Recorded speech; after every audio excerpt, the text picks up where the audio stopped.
നമസ്കാരം, ഞാൻ doctor അരുണമൻ, neuro സർജനാണ്. അപസ്മാരം അല്ലെങ്കിൽ ഫിറ്റ്സ് വീട്ടിലോ അല്ലെങ്കിൽ ഏതെങ്കിലും പബ്ലിക് ഏരിയയിലൊക്കെ സംഭവിക്കുകയാണെങ്കിൽ ആദ്യം നമ്മൾ എന്താണ് ചെയ്യേണ്ടത് എന്ന് പലരും ചോദിക്കാറുണ്ട്. സാധാരണ നമുക്ക് എന്താണ് ഈ അപസ്മാരം? അപസ്മാരം എന്ന് വെച്ചാൽ തലച്ചോറിൻ്റെ ഞരമ്പുകളുടെ ഒരു എക്സസ് ആക്ടിവിറ്റിയാണ്. എന്ന് വെച്ചാൽ തലച്ചോറ് സാധാരണയിൽ കൂടുതൽ പ്രവർത്തിക്കും, തലച്ചോറിൻ്റെ ഞരമ്പുകൾ. അതുകൊണ്ട് ശരീരത്ത് അമിതമായിട്ടുള്ള ചലനം ഉണ്ടാകുന്നു. അത് ചിലപ്പം നമ്മുടെ ഒരു ചുണ്ടിൻ്റെ ഒരു കോട്ടം മാത്രമായിരിക്കാം, അല്ലെങ്കിൽ ചുണ്ടും കൈയുടെ മാത്രമായിരിക്കാം, അല്ലെങ്കിൽ ശരീരം മൊത്തം വരാം.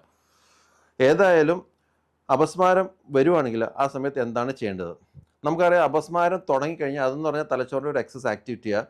അത് അതിൻ്റെതായ ഒരു ടൈം എടുത്ത് 2-3 മിനിറ്റ് കഴിഞ്ഞിട്ട് സാധാരണ രീതിയിൽ അത് തന്നെ കുറയും. അതാണ് എൻ്റെ സാധാരണ രീതി.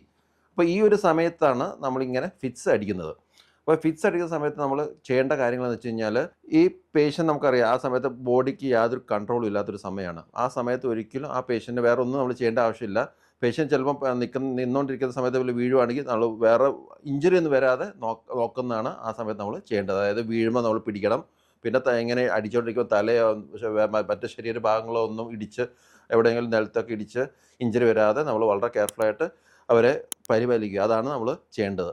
ചില കേസിലൊക്കെ ആണെങ്കിൽ ഈ ഫിറ്റ്സിന് കൂടെ തന്നെ ഛർദ്ദിക്കാനൊക്കെ ടെൻഡൻസി ഉണ്ടെങ്കിൽ സൈഡിലോട്ട് ചരിച്ച് കിടത്തുക. അപ്പോഴേക്കും എന്തെങ്കിലും വോമിറ്റസ് അല്ലെങ്കിൽ ഛർദ്ദി പുറത്തേക്ക് വരുവാണെങ്കിൽ അത് ലങ്സിലേക്ക് പോകാതെ പുറത്തേക്ക് വരാൻ ഹെൽപ്പ് ചെയ്യും. അങ്ങനെ ചരിച്ച് കിടത്തുക. ഈ സമയത്ത് വേറെ ഇഞ്ചുറി ഒന്നും വരാതെ ശ്രദ്ധിക്കുന്നതാണ് നമ്മൾ ചെയ്യേണ്ടത്. പിന്നെ ചില മിസ്റ്റേക്സ് നമ്മൾ ഒഴിവാക്കേണ്ടതെന്ന് വെച്ചാൽ, ഒന്നെന്ന് വെച്ചാൽ ഈ നമുക്കറിയാം ഇദ്ദേഹം ഫിറ്റ്സിൻ്റെ പേഷ്യൻ്റ് ആണെന്നും ചിലപ്പം അവരുടെ പോക്കറ്റിൽ മരുന്ന് കാണും. ആ സമയത്ത് ഒരിക്കലും വായിലേക്ക് മരുന്ന് കുത്തിക്കയറ്റാൻ ശ്രമിക്കില്ല. അത് വളരെ തെറ്റായ രീതിയാണ്. കാരണം പേഷ്യൻ്റ് കൺട്രോൾ ഇല്ല, സോൾവ് ചെയ്യാനൊന്നും പറ്റത്തില്ല. അപ്പോൾ നമ്മൾ മരുന്ന് വെച്ച് കഴിഞ്ഞാൽ അത് ചിലപ്പം വിഴുങ്ങുന്നതിന് വരെ ലങ്സിലേക്കായിരിക്കും പോകുന്നത്, ചോക്ക് ചെയ്യാൻ സാധ്യതയുണ്ട്. അപ്പോൾ അത് ചെയ്യില്ല. ചില ആൾക്കാർ ആ സമയത്ത് വെള്ളം കൊടുക്കാൻ നോക്കും. അതും തെറ്റാണ്. ലങ്സിലേക്ക് അല്ലെങ്കിൽ ആസ്പിറേറ്റ് ചെയ്യാനുള്ള ചാൻസ് വളരെ കൂടുതലാണ്. പിന്നെ വളരെ കോമൺ ആയിട്ട് ഒരു നാട്ടുനടപ്പാണ്. അതായത് എന്തെങ്കിലും കീ കൊണ്ടുവന്ന് കയ്യിലേക്ക് വെച്ച് കഴിഞ്ഞാൽ ഉടനെ അപസ്മാരം നിൽക്കും എന്നുള്ള ഒരു ചിന്ത. അത് വളരെ തെറ്റായ ഒരു മിത്താണ്, ഒരു തെറ്റിദ്ധാരണയാണ്. ഒരു സ്റ്റീൽ അല്ലെങ്കിൽ അയൺ എന്തെങ്കിലും കീ കൊണ്ട് കൈ വെച്ചെന്നോർത്ത് ഒരിക്കലും ഫിറ്റ്സ് കൺട്രോൾ ആകത്തില്ല.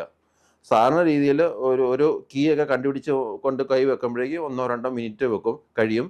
ആ 2 മിനിറ്റ് കഴിയുമ്പോഴേക്കും നോർമലി ആ ഫിറ്റ്സ് കൺട്രോൾ ആവും. അപ്പോൾ പലരും ധരിക്കുന്നത് ആ കീ വെച്ചുകൊണ്ട് മാത്രമാണ് ഫിറ്റ്സ് കൺട്രോൾ ചെയ്യുന്നത്. അത് തെറ്റായ ധാരണയാണ്.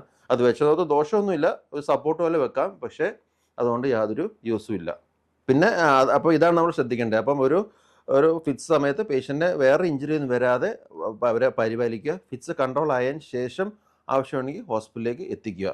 എപ്പോഴും ഒരു ഫിറ്റ്സ് കഴിഞ്ഞാൽ പിന്നെ ഒരു പോസ്റ്റ് ഇക്റ്റൽ ഫേസ് ഉണ്ട്. അത് ചിലപ്പം കുറച്ച് മിനിറ്റ്, ചിലപ്പോൾ 1 മണിക്കൂർ വരെയൊക്കെ നീണ്ടു നിൽക്കാം. അതായത് പേഷ്യൻ്റ് ഒരു അബോധാവസ്ഥ പോലെ സംസാരിക്കാൻ പറ്റുന്നില്ല, ഭയങ്കര ക്ഷീണം എന്നൊക്കെ പറഞ്ഞ ഒരു രീതിയിൽ, എന്ന് വെച്ചാൽ നാക്കുവഴിച്ചിൽ ഒക്കെ വരാം. അതാണ് പോസ്റ്റ് ഇക്റ്റൽ ഫേസ്. അതായത് ഈ ഫിറ്റ്സ് കഴിഞ്ഞിട്ടുള്ള ഒരു ആഫ്റ്റർ എഫക്റ്റ് പോലെ ഒരു എന്താ വെച്ചാൽ തലച്ചോറിൻ്റെ ഒരു പ്രവർത്തനം നല്ല രീതിയിൽ പൂർണ്ണമായിട്ടൊരു രീതിയിലേക്ക് തിരിച്ചു വരാനുള്ളൊരു ഫേസ്. അത് ചിലപ്പം കുറച്ച് മിനിറ്റ് മുതൽ 1 മണിക്കൂർ വരെ നീണ്ടു നിൽക്കാം. ആ സമയത്ത് പേഷ്യൻ്റ് യാതൊരു ഡിസ്റ്റർബൻസ് ഒന്നും കൊടുക്കാതെ അവരെ വളരെ കെയർഫുള്ളായിട്ട് പരിപാലിക്കുക. ആവശ്യമുണ്ടെങ്കിൽ നമുക്ക് അവരെ ഹോസ്പിറ്റലിലേക്ക് എത്തിക്കുക. ഇപ്പോൾ ഇത്രയും കാര്യങ്ങൾ മാത്രം നമ്മൾ ഫിറ്റ്സ് ഉള്ള ഒരു രോഗി ചെയ്താൽ മതി. ബാക്കിയുള്ള ട്രീറ്റ്മെൻറ്റൊക്കെ ഹോസ്പിറ്റലിൽ വെച്ച് തന്നെ നമുക്ക് ചെയ്യാം. Thank you.